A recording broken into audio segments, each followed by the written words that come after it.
Annyeonghaseyo, we're Honey. Първото, което искаме да кажем е, че всъщност сме от България. И в това видео ще говорим на български за въпросите от интервюто, зададени от Мама 2023 за Fake BG K-pop Groups.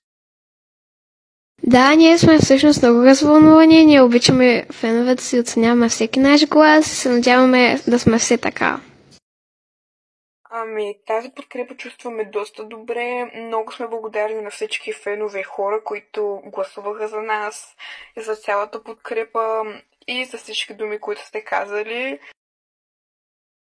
Групата беше създадена когато един ден през април, мисля, че беше, танцувахме както всеки друг ден.